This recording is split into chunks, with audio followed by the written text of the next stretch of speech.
Hi, this is Brad from Pro Wrestling Junkies, and welcome to another episode of Toiletside Wrestling Talk. Today's guest hails from Lagos, Nigeria. He's worked for such promotions as Atomic Revolutionary Wrestling, Slam Force Africa, Riot Pro Wrestling, Sweetwater Pro Wrestling, and of course on AEW Dark he's wrestled several times. Shared the ring with likes of the Gun Club, the Best Friends, Eddie Kingston, Alex Reynolds and John Silver, Butcher and Blade, QT Marshall, Sonny Kiss, to name a few. So let's welcome today's guest, someone who could probably destroy me just by making eye contact. I give you Mbadu.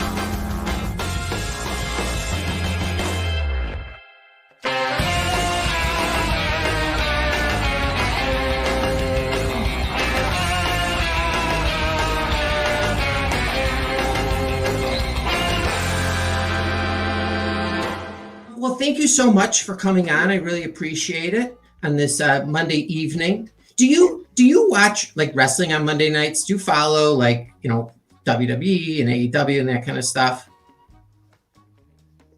Yeah, definitely. I definitely try to catch everything. Whether it's Elevation, now they have a new Elevation show. Mm-hmm. I definitely try and watch. So I definitely try and watch consume as much wrestling as I can. So. Is it all done by DVR, or do you ever just you don't make it a point to sit down and? No.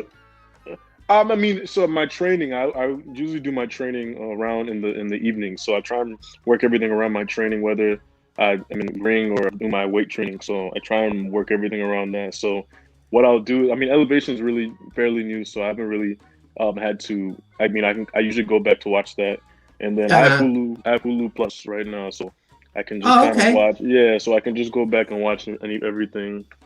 So, that's awesome. Yeah, it's not bad. You've mentioned it that you've been into a gym before and you've lifted a weight or two. Right. Let me just ask you a question. And I think you're a lot younger than I am. So, and you're in much better shape. I weigh 160 and I'm about 5'10". Okay, I'm 45 years old. Is there any way I could get my body to look like yours? Or is that time past? Like I'm too old to be able to do that? I don't think anything's impossible. Like I think it's very possible. I think it's just the diet. I've always had a appetite. So whether it was within sports, I was playing sports, or football, basketball, I was training and eating at the same time. So some of it is genetics, but I would say if it's just something that you consciously made, I guess, effort to. Like for me, I've been training consistently for about 10 years now. This is I'm talking about 5 days a week, 6 days a week in the gym. That's whether it was before I was learning to wrestle and afterwards. I've been always work that in. So I mean, if you're dedicated enough, I know people, especially it's hard when we have work and different jobs and stuff like that. But yeah, for you even then, like it's not impossible at all. No, if it's something that you were. I mean, everyone's different though. So I would have to double what I eat, currently, and then I'd have to work out at 6 days a week to try. I'll never be able to catch up to you, but how much would I have to? Would I have to be taking supplements like powders and stuff? I mean, it's just if it's something. I think for me, for you, I would regular supplements, protein, and maybe creatine here and there is pretty much it. Okay. Just more added protein for me is more. I load up on carbs during the day, and then at night there's more so protein, so shakes and chicken and instead of actual rice. And I have rice a lot and oatmeal in the beginning of the day, but at the end of the day when I'm trying to I don't want to eat too many carbs at night, is just chicken and broccoli and stuff like that. So it's just you have to know your body and what you're trying to goal, So So, Was it but yeah, there's always a way. was it difficult for you? Did you have to change, like when you got into like lifting? Did you have to change your diet dramatically and It's eat like healthier? a little bit. Cut out some of the sweets. Cut out Okay. some of the sweets that I was eating. Maybe when as you're younger, you're a teen or you're early 20s. I'm in like my mid late 20s now, so I'm Hmm. trying to it's harder to maintain every time. Your metabolism gets slower and slower as you get older. So as I got Okay. older and started training, I just cut out the sugar, the excess sugar. You have cheat days here and there, but yeah, definitely was a like the junk food really probably what I cut out mostly. But it's just sometimes you have to you have to have a good cheat day now and then. Everyone has a cheat Sure, day, no sure. matter The Rock has a cheat day, so. Uh-huh. So you were like So an athlete growing let up? live a little bit, especially with this pandemic. Yeah, seriously. Yes, I played basketball. Yeah, I played basketball and football. Mostly really good basketball, and I played all through my childhood into high school. I didn't play. The only level I didn't play was college. I did more. Okay. I didn't want to. I wanted to play in college for a little bit, but I didn't get a full scholarship. I got a partial scholarship to a place, so I didn't want to. I got an academic scholarship, so I rather Oh, went to school fully paid for than partial paid for basketball. So to me, that was the end of my basketball career yeah, at high yeah. school. Did you get into lifting in high school? Like, It, being part of all those? it was actually in college I got into lifting. Like college, I really just because I went to the school I went to. They just built a brand new gym, so that was when I really Oh, got dedicated. Even when I played football, I wasn't working out, or when I played basketball, I wasn't really lifting. I was just really just doing a lot of obviously basketball, a lot of cardio. So I was doing a lot of cardio. So that was really more concerted effort once I got into college. So definitely mm-hmm. something more. Like when I turned 18, I just was turned religiously into the gym, the same schedule, and I would have a meal plan, and it was very easy Oh, to eat and wow. lift. So Oh my yeah. gosh. What was your goal for the lifting? Were you did you take part in like competitions? No, not at all. Just for me, is honestly, it's being a wrestling fan because it's not like I was into bodybuilding for like Arnold Schwarzenegger or Jay Cutler. Yeah. It was more so I wanted to look like the guys I grew up watching, like Goldberg or Scott Steiner or The Rock. Yeah. So it's more so those are guys those are my like favorite wrestlers growing up. So to me, I was a fan. That was mostly for me. I was a fan of just how I want to look like The Rock. I want to look like Scott Steiner. I want to look like Goldberg.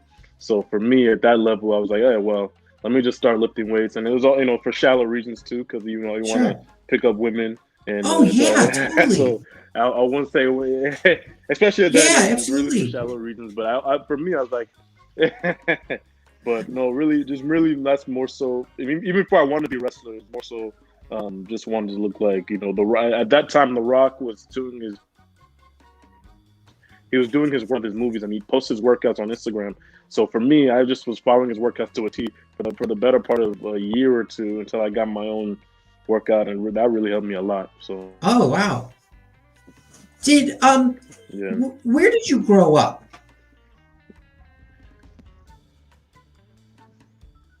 Could you hear me? sorry, I couldn't hear you. No. Now I can hear you. Where did you grow up? I grew up, so I moved around a lot. So I grew up mostly here in America. I was Mhm. born here. I moved to Nigeria for about a year or two growing up. I moved back here. And so most of my childhood it was mostly in New Jersey and Florida. That was more where I grew up. So I went to high school in Jersey, then went Oh, to okay. finish high school in Florida. So I've pretty much been in Florida since high school and went to college in Florida. So just kind of been in Florida for the last 10 to 11 years. So So you like Florida more than any other place you've lived in? I do like Florida. Florida, the weather is really good here. Florida feels like home right now. Feels like home right now for me. Yeah, I bet it'd feel like home to anybody. It's so nice and warm there. Did so you went back Very nice, very nice. you went back to Nigeria for just a couple of years. Do you have memories of it still? Of course, the thing is, for me, my mom, both my parents were first generation Americans in Nigeria. So my Mhm. siblings, I have three other siblings. We're the first people in America. My parents always every summer we go to Nigeria. So it was almost like growing up in two different worlds because the summers we wouldn't go to Nigeria. My grandma would come here and she wouldn't speak to us in English. So we had to learn. We speak in our culture. We speak Igbo. I'm part of the Igbo tribe, so we speak Igbo. So I grew up mostly during the summers not speaking that much English because of my Oh, grandma, wow. whether she was here or we went there. So my parents made it a point. Both my parents made it a point. They're from the same village in Nigeria. They made it a point for us, especially us older siblings, me Mhm. and my other sister, for us to know the culture, whether we're here in America, not to be spoiled by quote unquote American values, and because they Sure. feel like they have it, especially Nigeria. Yeah, they feel like we should know both parts of the culture. We're in America, but we should know a Nigerian culture, which is why we're really close to our family in Nigeria. So Sure. yeah. So do you still have family there? Oh, a lot of family. We go even now. We were gonna go. I was gonna go for Christmas. This past Christmas was the pandemic shut it down. So, Sure. we're gonna go back for this Christmas. For right. So since I was a kid, we used to go back every summer. Now that I'm an adult, I go back every Christmas now. So Oh, okay. I should go be going back for Christmas. So yeah. So it's family. Family is very well connected there. We have actually most of my family I would say is from there, especially my dad's side. Some of the families there, but mostly my mom's side. I would say 80% of our family is in Nigeria right now. Your mom must feel pretty like satisfied or proud of the work she did. The fact that what she was trying to pass to you, you're doing the same with your daughter. Oh no, no, I don't have any kids, but Oh, you're so uh, lucky. I thought you said you had a daughter. oh Which, no, no, hey, no, not that I know yeah, not, yeah, of. Not that I totally. know of. Okay, so, oh gosh, you're But so lucky that you don't have kids. Um, no, no, no. can you say something for me? If I give you a sentence, will you repeat it to me? Well, Sure, sure. okay. I want you to say, Brad, you're a big nosed, big eared geek. No, it's the funny thing about Igbo is it's a dialect, so some words don't have direct translation, Oh, so it's mixed with a throw lot of in English. So, buffoon or whatever word along so those lines. uh, and that means like goof, like Okay. uh, No, don't worry. My wife calls me way some worse in words don't. Russian. Yeah, no, it's yeah. I mean, there's definitely some terms you can use that are because it's like stuff like geek is not like a word that Nigerians would have a. There's no one would like that's an American, mostly American type of term. Yeah. So they'll say I other mean, words like, Brad, all Brad, Equinsu, eh? Brad, no, it's Equins saying that Brad's not a nice person, stuff like that. oh, Basically, is what okay. he's saying. That's the stuff my wife says in Russian. That's hilarious. So when did you catch on to, when did wrestling come into like on your radar? Uh, oh, when I was growing up here, it's funny. Growing up here, my cousins. It's Uh-huh. funny. So I have my cousins on my dad's side, and my cousins on my mom's side.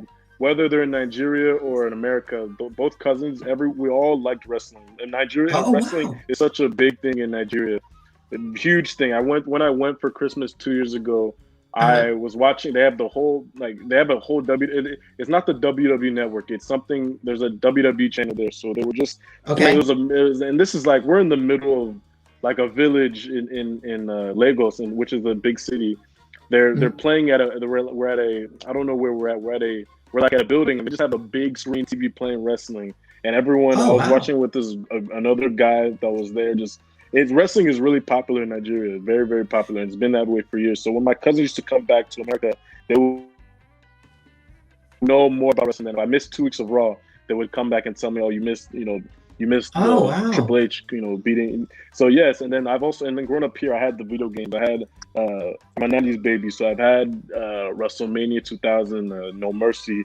I had a No Mercy, WCW and WCW, and the Revenge. I have them both right Revenge. here. Yeah, I have one of them. I have my N64 here. I still play. Me So too. Just on outside I'm a, that door is my 64. that's amazing. No, I'm a wrestling fanatic now from that era. It's just like, and it's just something. It's funny because people had stages where they watched wrestling and they didn't watch wrestling. I always watched wrestling. My sister, who's 2 years younger than me, we've always been wrestling fans. So Oh, we never cool. went to where we didn't watch wrestling. Yeah, no, it was really fun. It was really fun. So do you have a lot you have a lot of memories of watching wrestling with your family? Oh, very much, a Oh, lot. that's Even my dad amazing. growing up, yeah, my dad liked wrestling growing up. When he came to America, his favorite wrestler was Roddy Piper. So he would always, so my, it's funny because my dad was not like when we started watching. He would say he didn't like it because he thought it was a waste of time. But Sure. he said when he was growing up and he grew up here, he loved Roddy Piper, he loved Macho Man, Randy Savage, Hulk Hogan, that era because he came to Wow. America in the '80s. So that's when that's why I guess the big boom in wrestling. So that's what he. So then for us, we grew up in the Attitude Era. So it's The Rock, it's Steve Austin, it's The Undertaker. So So when you go to your parents and say, "Hey, listen, thinking of becoming a pro wrestler," are, what was the reaction? my mom was very supportive. My mom was very supportive. I think my mom she liked the fact that I was kind of paying homage to our culture. So I think Sure. that kind of made it less like scary because Nigerians are very, they're very. I don't know how to use the word. They're very like they're very into academics, right? So Okay. when you go to school, you go to school, become a doctor, you become a lawyer. So it was a very big deal telling my mom I want to do wrestling instead of uh, doing what I went to or doing other things that Yeah. maybe would be more, I guess, more stylish in Nigerian terms. All my cousins are doctors, my cousins are lawyers, Oh so God, that's a lot of it's pressure. like a very competitive. It's a lot of pressure. So but I think my mom has always thought I was entertaining from the most entertaining one of the family. So Oh, she okay. kind of gave me the blessing just as long as I stay relatively safe and don't do come to she knows a lot of some wrestlers, so she doesn't want me to do any mankind Oh bumps. yeah, like big falls. But So you're the unique one in your yeah, family. no There's mankind bumps. doctors and stuff, but there's enough doctors. You got a wrestler in your family. That's great. Yeah, Did and I'm definitely the crazy one though.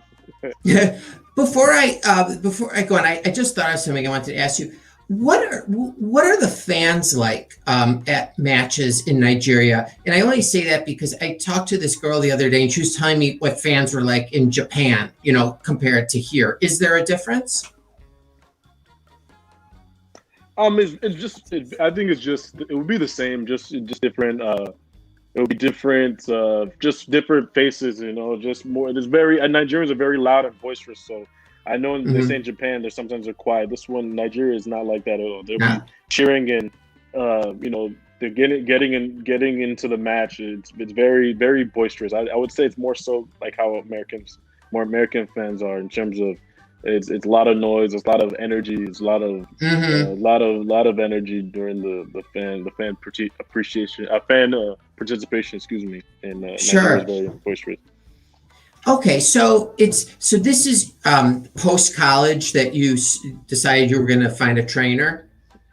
Yeah, so post college, so I graduated in 2016, 2017. So actually before college, I actually was in 2015 Tough Enough. I did Tough Enough. Yes. I did with WWE. I was 21 at the time, 20.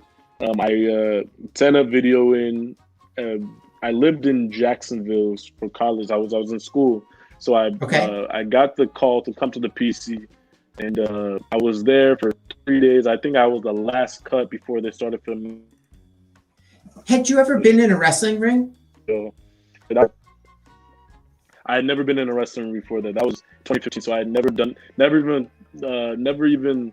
I mean, I thought about wrestling because another one thing before that made me want to do wrestling was my neighbor in college where I lived was actually the daughter of Bill DeMott. You know, he used Oh, to okay. be the coach of the PC.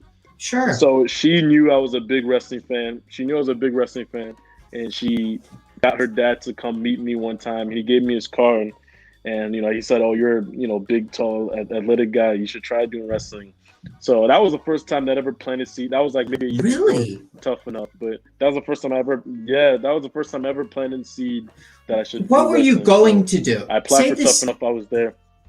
Say that conversation never happened. What were they What call were it? you on your way towards? Well, I've always been into. I was studying communications, right? So I've always been into. I've always been to marketing, things like of that nature, where how do Sure. people market themselves as a, and this is before really social media. Social media was a thing, so I won't say it wasn't anything to do with social media, but I really wanted to be someone like an image consultant or a someone that would manage a brand for someone else, So Mhm. that I was a PR major in college, so I was Oh, wow. interning at TV stations. I was doing really well. I was interning at TV stations.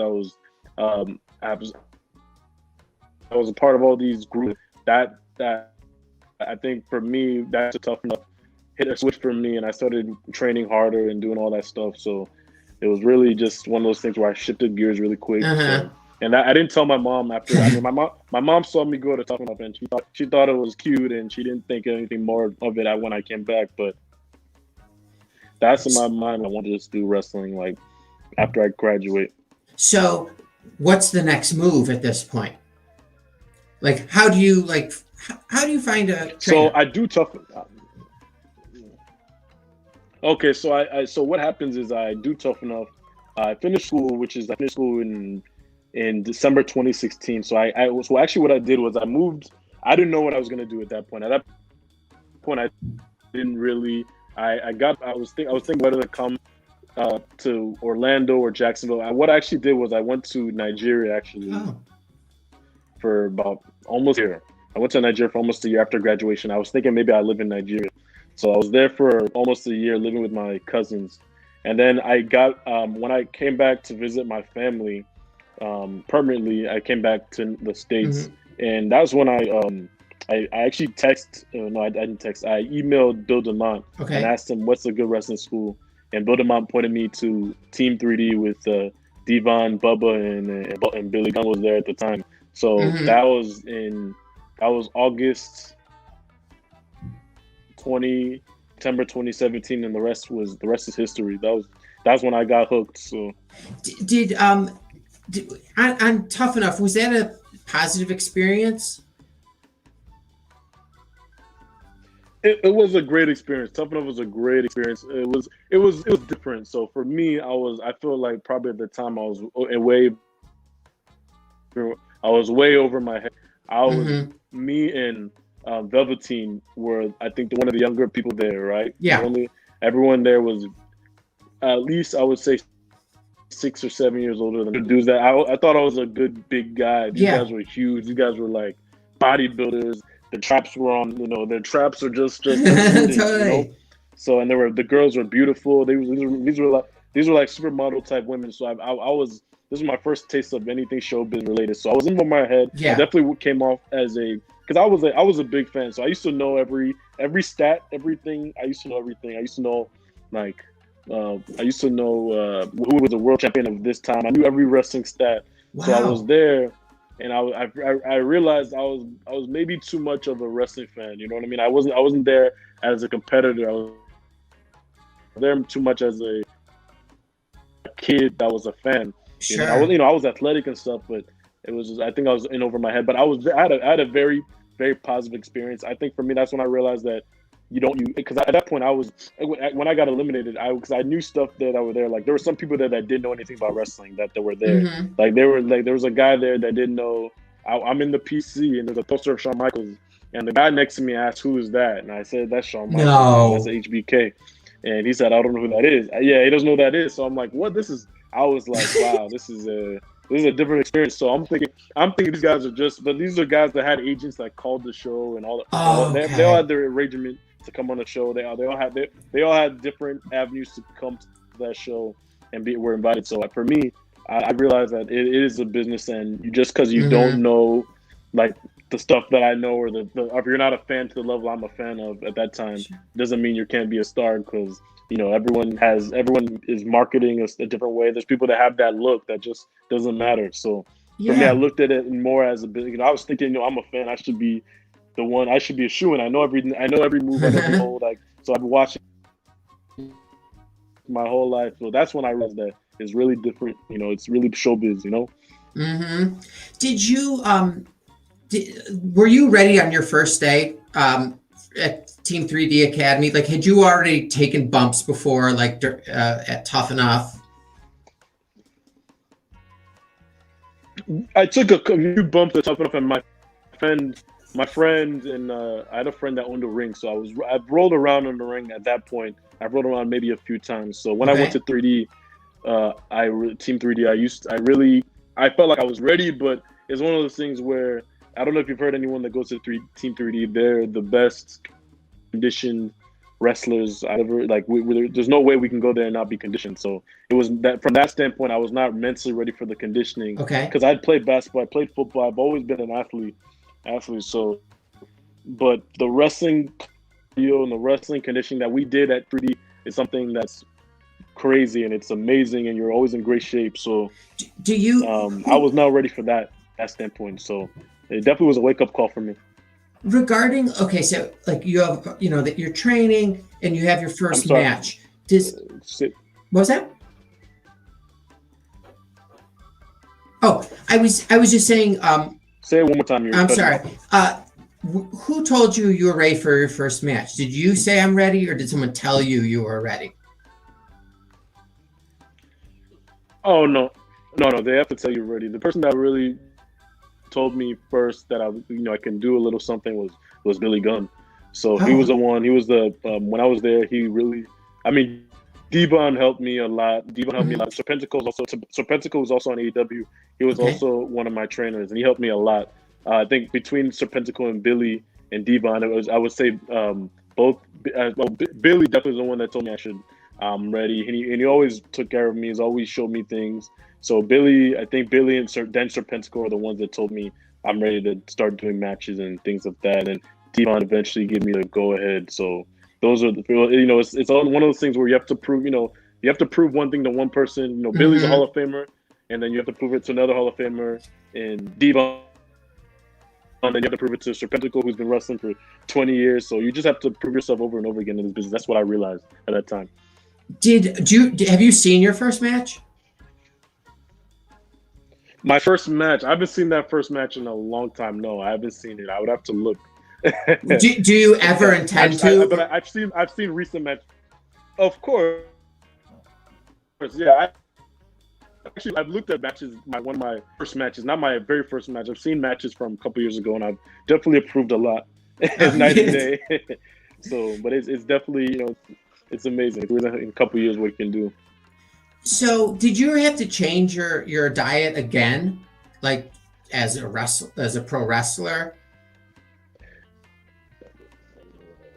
You know what? I kind of did, because at that point I was really so I'm like 265, 270 right now. Okay. So for me, I don't know, and it's something probably not good, but I wanted to be bigger. I wanted to be larger than life, and I don't nothing crazy. But I wanted to be like fit. I wanted to be the part, So at that point, I was I've always been, bigger and a little muscular. I was like 240 or 245 when I started. Mm-hmm. So over the last 2-3 years, I've kind of just started, eating more, eating better, but still eating more often, and more so from that. And because especially when I started being on places where there's TV or television taping and stuff like that, you want to look the best you can look in the ring. And I've always thought, for me personally, I think bigger was always, more to my benefit to be, more of a bruiser type wrestler. You know what I mean? So I know for me, I'm not going to be able to do, especially modern wrestling. I can't do a lot of flips that a lot of these athletic guys can do. So I know I kind of make my money being an athletic big guy. You know what I mean? So was 240 the highest you've ever been at? No, I'm right now is probably I'm like 270, 265. Right oh, okay. So when I first started training, yeah. So 240 first. I was probably 240 when I from the first year on in wrestling. I was probably 240. It wasn't until I started like saying, okay, this is how I look on TV. I want to be a little bigger, and I started taking more, different like creatines and started being more regimented with my shakes at night and stuff like that. So stuff like that, just little things like that where you can gain a pound or two, clean without anything going crazy.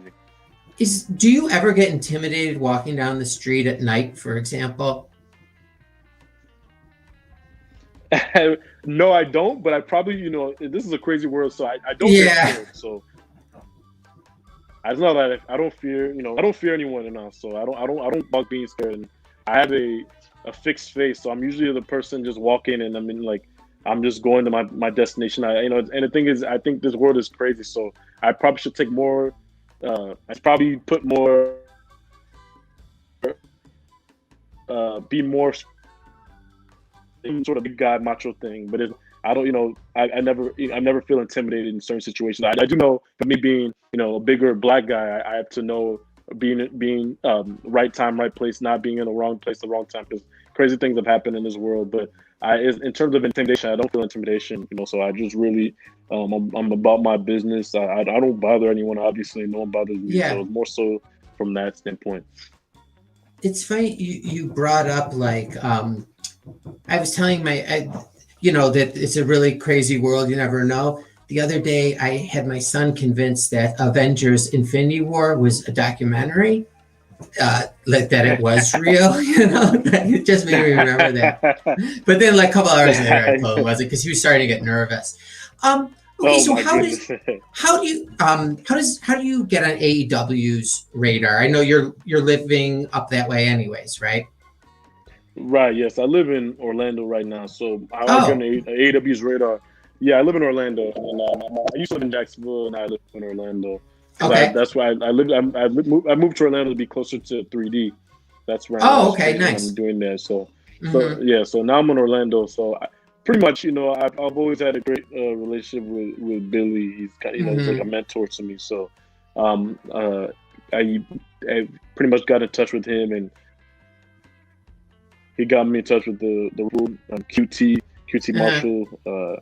Those guys. So pretty much trying to get through with Billy, and I have Billy critique my matches. He's great. He's a great guy. He's a great mentor. He's a legend. He was Yeah. So and he still can go. He's very, not even just in AEW. He's amazing. He's amazing. He's a genetic. I was telling Austin, like him and his dad, the genes are so strong because his kids are talented. Colton, they all have, Billy has one of the best drop kicks in wrestling history, in my opinion. But Colton's drop kick is killer, So I was telling them how their dad's genetics are just so crazy. How they both on one look like their dad, and then his dad is still at 50 and mid 50s, just tearing the house down. It's amazing. It's amazing. So It's amazing. Was it fun was this the first time you wrestled him on AEW Dark? Was that the first time you'd ever done a full match with him? Yeah, officially wrestled. Yeah, full match. Because he would, when we used to train, he would, roll around with us a little bit, run spots with us. Not full on, wrestling matches, but it was really everything. It felt like everything came full circle because, he's one, at that point, he's a legend. I'm like, I want to get in the ring with him for real. And maybe one shows, and then I get there at the biggest show, one of the show of shows on AEW. So yeah, everything for me kind of came full. I got to wrestle Billy Gunn, so it was amazing. It was amazing. All right, let me ask you this. So you talked to Billy Gunn. All the arrangements are made. You're gonna wrestle at AEW Dark for the first time. So you drive yourself to the arena, or where they're taping. So Yeah, so basically that arrangement is you go first of all you go to Jacksonville to get your COVID test. You have to get COVID tested before you get to Jacksonville. Okay. You get to Jacksonville, get your COVID test. For people, I guess I don't everyone's kind of different. There's a hotel there that a lot of the wrestlers stay at. Okay. For me, because I went to college in Jacksonville, I know pretty much Jacksonville like the back of my hand. So I'm actually Uh-huh. staying with some college buddies, at this point. Oh, So nice. it depends, I'd stay in the hotel. So I guess so for me, the first time what I did was I went there, I stayed in the hotel. Were you At this nervous point or I'm watching. anxious? I'm a wrestling very nervous a little bit, just because I would say nervous from the standpoint because it was during the pandemic and I hadn't worked in a few months from before that. Oh, What I mean? sure. That was from more just the rust. The rust. Hmm. At that point, I hadn't been in the ring. I did a couple independent shows, but I haven't been in the ring the way I wanted to be in the ring. So, just rolling around a little bit beforehand and a little nervous. But when I got, Billy's great. He's a pro. Uh-huh.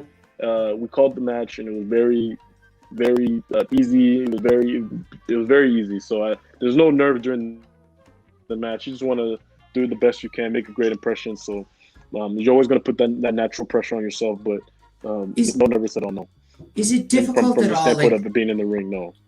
is it difficult? Like, you're a huge wrestling fan. Is it hard to not be like starstruck when you show up there and you see all these guys? I mean, do you have to hide it? That's what I was telling people. Like, you had. I mean, you had it Uh, because for me, I think that was in Tough Enough. When I was in Tough Enough, that was when I was starstruck. I'm seeing Triple H. I'm seeing Booker T. I see Billy Gunn was there at the time, so I saw Billy Gunn. I'm seeing all these. I see Norman Smiley. I see all these legends that I grew up watching or that I yeah, played on my video games. So that totally. was the most so in when yeah when in 2015, that was most sore for me in Tough Enough. I was very starstruck. It wasn't until I started, I think AEW. By the time there, I'm a little more mature. So Hmm. obviously, when you see Sting, I'm talking to Sting. It's an amazing feeling. But I feel like, or seeing Big Show, or Paul White, or seeing Jericho Yeah. backstage, it's an amazing feeling. Everything coming full circle. But I think for me, I'm trying to remain, professional because at the end of the day, you want to do work at a higher level. You want to be in awe, but you want to be also like you belong. So as an Sure, adult sure. now, as a grown man, that there's a level of professionalism that comes along with it. So I've also worked guys with the headbangers. I've worked wrestling legends before. So had matches with the headbangers. I've had matches with Shannon. So just work with a lot of great legends already, guys that have been there long term. And so at that point, so now it's like when you're working those guys and you see a Paul White backstage or a Christian Cage, it's a little better, especially as you're older and mature. But Sure, and Billy's sure. my coach, so I'm used to guys on that level like Billy and Devon. So but it was a change though. It was definitely something you had to Yeah, oh, I change. bet. Okay, so when you are alone, Yeah.